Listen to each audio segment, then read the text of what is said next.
Hi, this is Richard Edelman, and you're listening to The Trust Makers.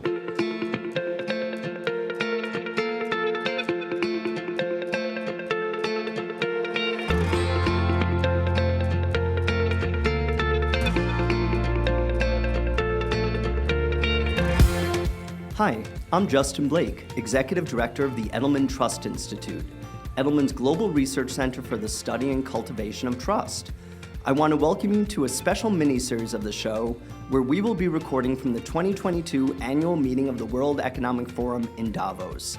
Over the next few days, we will be speaking with key figures and experts about this year's forum and gather their insights on our latest Edelman Trust Barometer special report, The Geopolitical Business.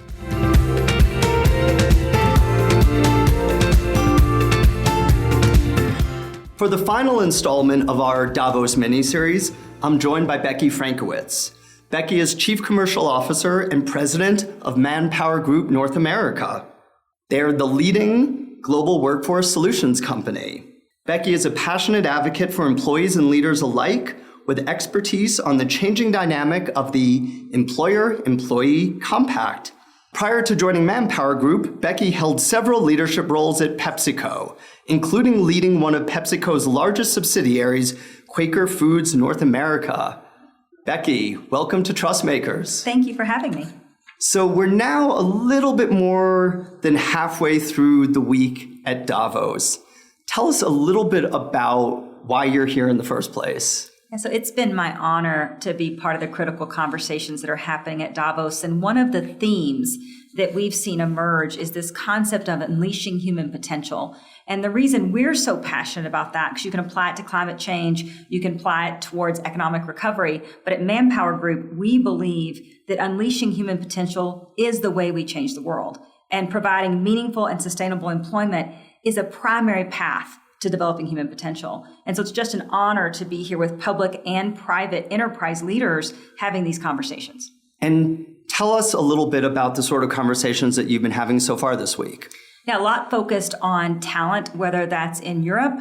We tend to think in the U.S., it's kind of a U.S. phenomenon. There is a talent shortage happening globally. At ManpowerGroup, we just finished new research that shows that the talent shortage, meaning the skills that are required to do work that employers have, has reached a 16-year high. So it's the largest gap in talent shortage that we've ever seen in the global economy. And so a lot of my conversations have focused around that. A lot is focused on, do we think we're going to see a slowdown? And then once we see a slowdown, does the supply for talent then loosen up, Becky? And to have a spoiler, I would say we're not seeing a slowdown in demand yet in Europe or in the U.S.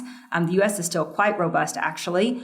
CEOs are taking a watch and proceed approach. And so definitely watching for recession in the conversations I've had this week, but not pausing on their demand for talent yet, and really seeking to understand the driver that talent can provide for economic growth. So you've been part of these sorts of conversations for years. Is the tenor of those conversations any different now? Part of why I ask is coming back a few years since the pandemic. There's the Ukraine conflict. Have things shifted? And so what I'd say is the challenge of supply and demand of labor is not a new challenge. It was happening before the crisis. It definitely was accelerated during the crisis as we saw, the Great Resignation, particularly in the US and the UK, and then the Great Realization where workers now see their value and the empowered worker arises and says, the knowledge worker as well as the blue collar worker, I expect a different relationship with my employer. And I think a great example of that is the Edelman Trust Barometer that I had the chance to join the release. I was in the second row of the release. It was quite exciting at Davos. And for the third year, I believe it's the third year in a row now, that employer is most trusted. My CEO is most trusted. And I've been following the Trust Barometer for decades. We'll just leave it at that now. And I've personally seen it go from government to NGO, now to business. And so the conversations I'm having are really around this increasing role of business, of attracting and retaining talent, and the role of the CEO in making sure that the values of the company are transparent and are not just posted on a wall, but are lived, because talent is voting with their skills towards their values. And so if you want them to vote for you, if you're an employer, make your values clear. Do you feel like employers in general are getting better at making their values clear? Are they reacting to these higher and different expectations?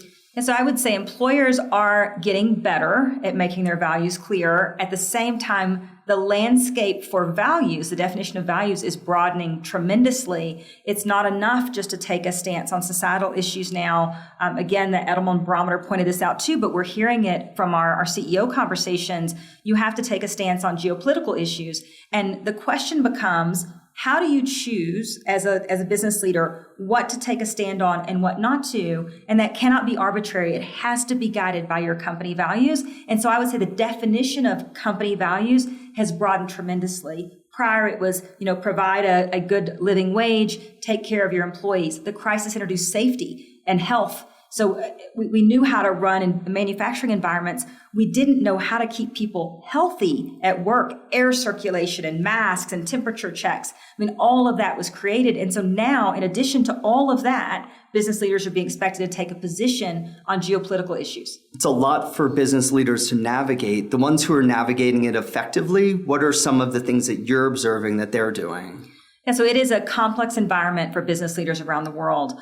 What I am seeing them do is, in the first position, declare your values. And again, it's not enough to post them on a wall. You have to actually live them, put them forward as your employer value proposition, which by definition is grown in terms of what is an employer value proposition. It is holistic now and includes everything around, yes, your employees, yes, of course, your economic position in the environment, and also health and safety and geopolitical issues. So it includes all of that. But what I'm seeing the leading companies do is, one, recognize that talent is borderless, which means talent can work and contribute anywhere. We see that for sure in the knowledge workers, but even in the blue collar workers, this empowered workforce has risen up and said, take note, essential workers have realized their essentiality and want to be counted. And so the employers and CEOs that are saying, okay, I understand all the dimensions of my workforce. I'm able to cater and provide flexibility, which is not always remote working there. Second, I'm going to provide, a wage that is table stakes. Wages are table stakes today. That's the cost of entry to attract talent. And the third thing that I would say is really taking care of well-being. Through the crisis, mental health, physical health came to the forefront. And those are the things that are helping CEOs provide stickiness to their value proposition. And the last thing I would add is upskilling and on-demand training. Now workers realize that the currency of the workforce is skills, and they have a responsibility, and they know it. Workers know they have a responsibility to put themselves forward for upskilling and for training, and they expect an employer to meet them in that need. These four areas that you've talked about seem somewhat influenced by remote work, COVID, and other macro trends that have been happening in the world. Do you feel like business has accelerated what it's doing in this area in a positive way, or is progress still slow and steady, or is there no progress at all? I think we have to step back and just reflect and be quite impressed with the role that business played through the pandemic. We shifted. In some cases, people did not have an IT infrastructure, and yet we all were sent home on the same day. The office is shut, business left the building. So I think now we know that when faced with a burning platform, we can react with compassion and with speed, and by the way, with digitization in ways that we never knew before. So I think that speed is important, because now it's starting to play out in, if we could be fast at that, what else can we be fast at in terms of solving? And upskilling is an area that we have been talking about at ManpowerGroup for at least 7 years. This concept of, skills are the new currency, skills are changing at the pace of technology. Okay, so what are we going to do about that? It has been a conversation without action for years now.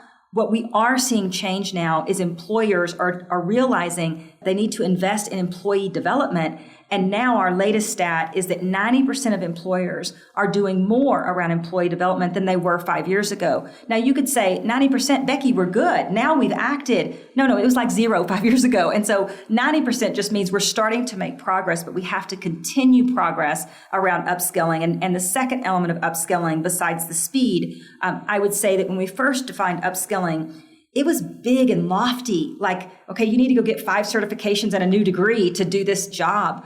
What we're seeing now is both employees and employers are starting to rally behind micro skilling. So I need to develop my soft skills. How can I do that? I want to do just a small move at work. How do I take a 2-hour course to help me prepare for an expansion part of my role? And so this evolution of macro upskilling to micro skilling is a huge piece of progress for the agenda. I'm pleased that we're focusing on upskilling because I feel like of the 4 points that you made earlier, it's the one that I've probably heard the most talk of at the World Economic Forum over the last few decades, frankly. And so it's encouraging to hear that there's progress, but I guess there's still a little bit of me that's dubious about how significant that progress is. So I just wonder if you could comment on that. I think your instinct is accurate. We're not making the progress we need to make. What is starting to become a burning platform, so recall, when there's a burning platform, we can react in ways we never knew. What's starting to become a burning platform is the realization that we don't have enough human beings to fuel economic growth. And yes, that is true in the US. Yes, that is true in Europe, and increasingly true even in Asia, which has had high birth rates. We're starting to see those birth rates slow down. So there's not a new workforce coming. If we don't future-proof the human beings and the workers we have today for tomorrow, we will suffer in terms of economic growth. So it's moved from a right thing to do to a business imperative for growth. You call it a business imperative to growth, but if we do hit a recession, is this one of the first things that then disappears? I think that's a very interesting question. I get asked this a lot. One, is there a recession coming? I'm not an economist. We do read demand. But two, if this happens, Becky, it's good the labor supply then loosens. And so I haven't heard the concern over upskilling goes away. I have heard the optimism over the labor supply loosens. But what I will say is I think we're facing a structural change in the labor supply, and there may be some loosening. We're not anticipating significant loosening just based on the labor supply that we have. And so I don't believe as a result of that, we still are going to have to train the same people to do different skills in the future. Returning to the topic of business and societal issues, business and geopolitical issues, from the employee perspective, what are they asking of companies before they join, before they commit to staying in that realm? Yeah, so first and foremost, wages are table stakes. And yes, it is true that employees will move for a better proposition in terms of wages. So you have to cover that on the hierarchy of needs first. Second, as we've talked about, it's what is your employer value proposition? What do you stand for? And importantly, what do you stand against? And how does that resonate with my personal values? So that would be second. Third is this concept of, are you providing me well-being, which is very holistic. It's mental well-being. It's a safe environment. This concept of trust plays in there. During the crisis, it was surprising to find that employees were wanting to understand employers' reaction. What if someone next to me isn't feeling well? Historically, you stay at work and you're a hero. I'm at work. I'm not feeling well. Oh, you're such a hard worker. To now, if I'm not feeling well, my coworkers want me to go home. And they want to make sure that a company they work for would encourage me, and in some case require me to go home. But trust falls into that second piece, and it falls under well-being. And then finally, I would say this opportunity to improve myself, to continue to develop, again, to unleash my personal potential in whatever role. And the biggest change we're seeing there, because that has been a white-collar trend, we're seeing that our blue-collar workers, they want development plans. They want to know what their succession plan is. I believe the rise of the empowered workforce is having the most impact on our blue-collar worker. And candidly, given quantity, it's where we can truly unleash potential and productivity. So that's not an area that's talked about a lot.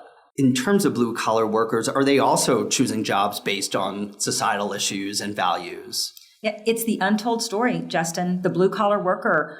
We've talked about the blue-collar worker changing jobs, wage increases. What we haven't talked about is the underlying motivation outside of wages.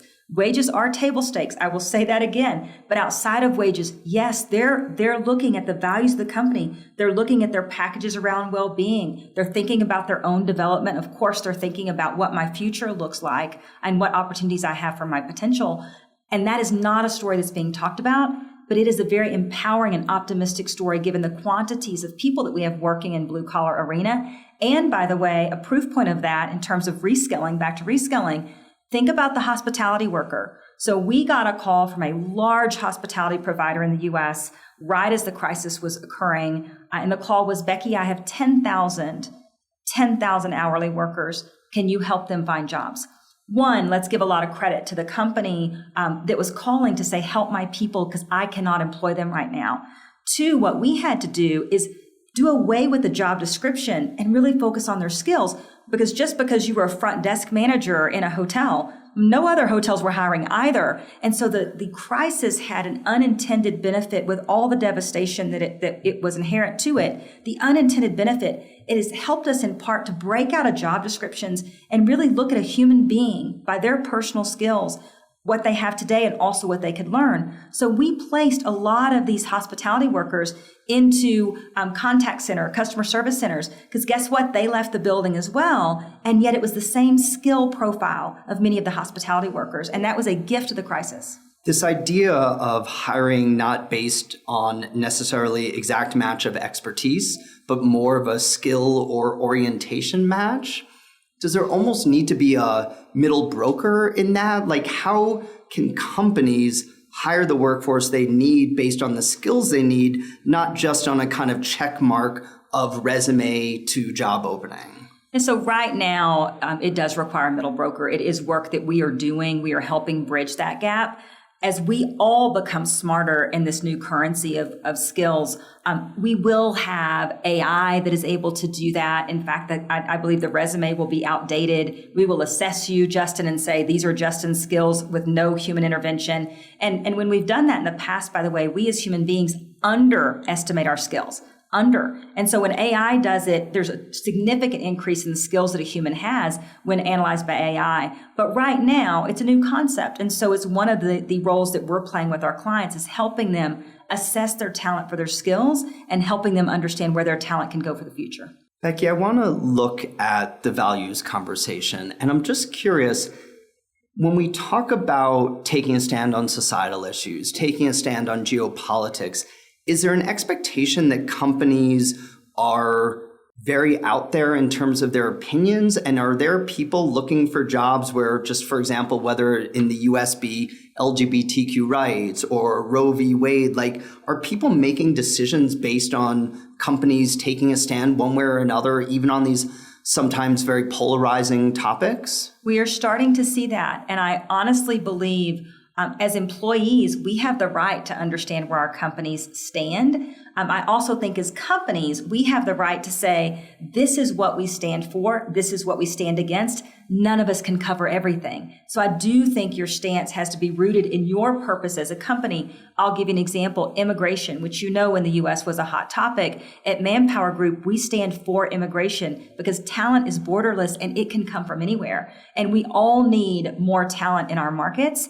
So that's an example, very core to our business. We stand for immigration. And I think companies really, back to your question around defining your values, companies have to think about their values in a broad sense versus a narrow sense. Our new report also shows that employees are significantly more loyal and more willing to recommend their employer if they do well in their response to the Ukraine invasion. Does that resonate with you, and is that what you're seeing? Yes, very much. This morning, I was on a panel on European migration where Ukraine was the core focus. And you can just feel the human element. I mean, everything starts with an element of humanity when talent becomes borderless. And the Ukrainian crisis is an example of the borderless piece of talent and the rallying that you would have heard in the room, the pride that the Ukrainian parliament has in what private and public enterprise has done. And yes, that is making the headlines all across the world. That's not narrow to Europe and Poland and the countries that share borders. It's across the world. Employees are expecting employers to play a role in right and wrong around the world. And Becky, since you're in the room, talk a little bit about what you heard from Zelensky in the room and what he asked the business community to do here at Davos. Yeah, so Zelensky came forward and definitely asked for financial aid. They need a significant amount of funding just to keep the economy functioning, even in its narrowed sense in the background. He also came forward, and I was reflecting on a conversation I had around the future of democracy, and basically said that the future democracy is on the battlefront between Russia and the Ukraine. And democracy will have a boost if Ukraine prevails. And it will be questioned if Ukraine doesn't.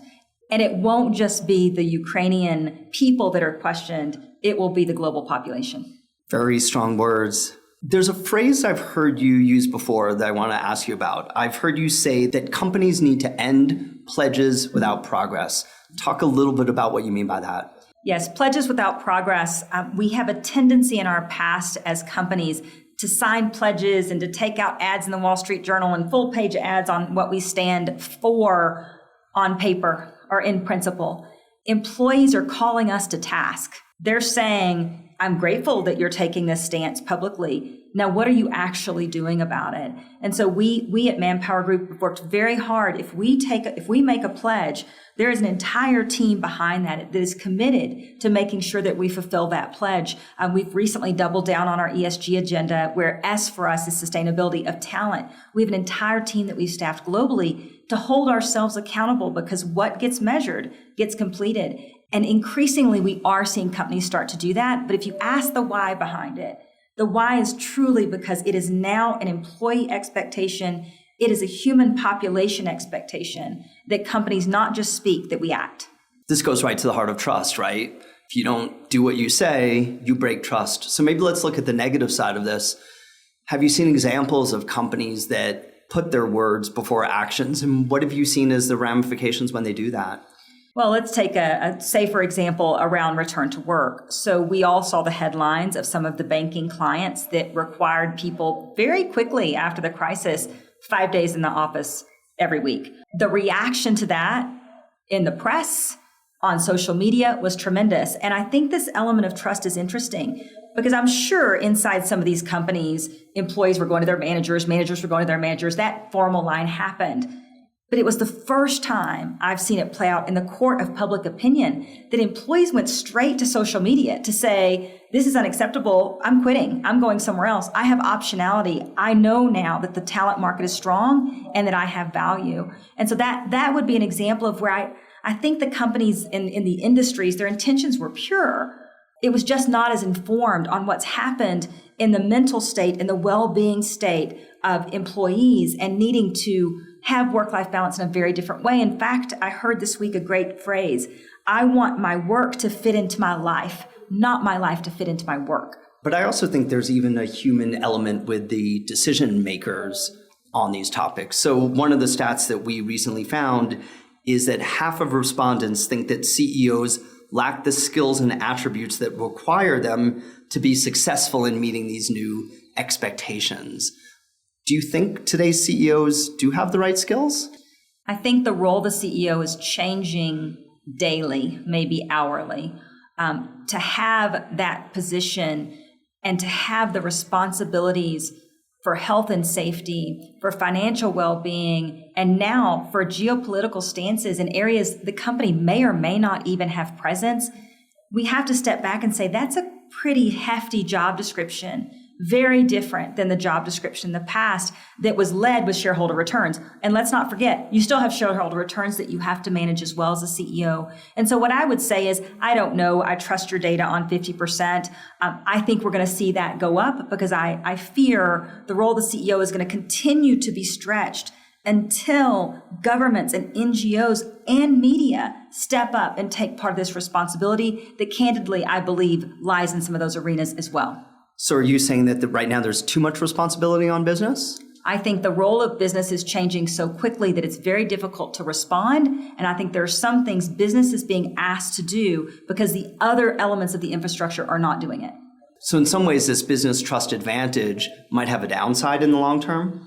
I believe when businesses are stretched too much too quickly, at the same time we're facing the economic crisis, a health crisis, it concerns me for our CEOs. And if you want to talk about mental well-being, just think about yourself in that position, the responsibilities that you have. I think that's very heavy. So we're almost wrapping up our time here in Davos and our time in our conversation as well. Tell our listeners something that you learned this week that was just highly provocative. Give us a little story. Yeah, so I would say two things. One, this morning in the European migration panel, one of my co-panelists said that the political clock is not keeping pace with the reality clock.